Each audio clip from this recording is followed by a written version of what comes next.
Xin chào quý vị và các bạn. Chào mừng quý vị và các bạn đã đến với bản tin chăn nuôi tổng hợp cuối tuần của kênh Dr. Vet cùng chăn nuôi Việt Nam phát triển.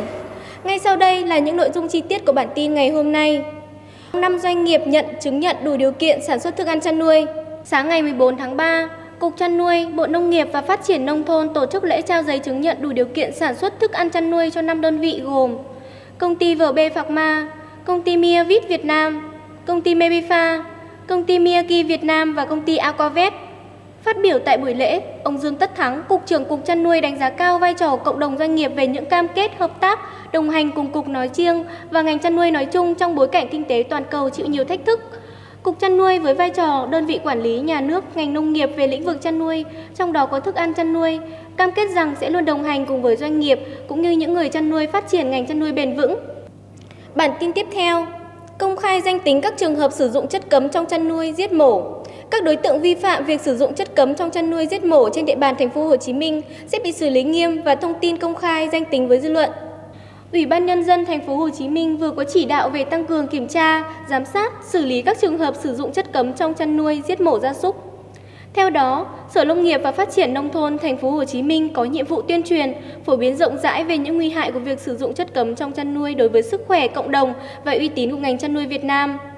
Chỉ đạo Chi cục Chăn nuôi Thú y thành phố Hồ Chí Minh phối hợp với các cơ quan, đơn vị liên quan thực hiện kiểm tra, giám sát việc sử dụng chất cấm trong chăn nuôi tại cơ sở chăn nuôi, đặc biệt là cơ sở chăn nuôi vỗ béo, các cơ sở giết mổ gia súc, xử lý nghiêm các hành vi vi phạm theo đúng quy định của pháp luật. Xây dựng và tổ chức triển khai thực hiện chương trình giám sát sử dụng chất cấm trong chăn nuôi, đồng thời thực hiện nghiêm các quy định về trình tự, thủ tục kiểm dịch động vật, kiểm soát giết mổ theo quy định của pháp luật về thú y tại các cơ sở giết mổ.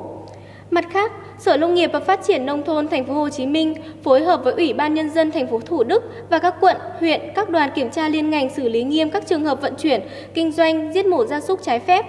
Cách làm hay ở Bà Rịa, Vũng Tàu, tặng heo rừng, bò giống cho nông dân nghèo. Cho cần câu chứ không cho con cá. Có lẽ đây là chủ trương rất thuyết phục của Hội nông dân xã Long Phước, thành phố Bà Rịa, tỉnh Bà Rịa, Vũng Tàu. Trong 5 năm qua, Hội đã vận động 46 hộ nông dân sản xuất kinh doanh giỏi trao tặng con giống, thức ăn chăn nuôi, bán phân bón trả chậm với tổng số tiền trên 450 triệu đồng cho 74 lượt hộ nông dân nghèo. Trung bình, mỗi hộ nông dân nghèo đều được tặng 5 con heo rừng lai giống hoặc bò giống, dê giống với trọng lượng từ 8 đến 10 kg, 10 bao thức ăn chăn nuôi công nghiệp, tương đương 250 kg, tổng giá trị hỗ trợ là 18,5 triệu đồng trên hộ. Những hoạt động của Hội nông dân nơi đây sẽ là động lực cho mỗi hội viên nông dân và người dân được hưởng lợi để tiếp tục vươn lên trong cuộc sống và hướng đến những điều tốt đẹp. Mặc dù số tiền trao tặng có thể sẽ không lớn lao, nhưng lại mang một ý nghĩa cao cả về truyền thống lá lành đùm lá rách của Việt Nam bao đời nay. Bản tin tiếp theo, nguy cơ phát sinh và lây lan nhiều dịch bệnh nguy hiểm trên vật nuôi. Các dịch bệnh nguy hiểm như dịch tả lợn châu Phi, cúm gia cầm, lở mồm long móng, viêm da lội cục đang có nguy cơ phát sinh và lây lan rộng trên thời gian tới.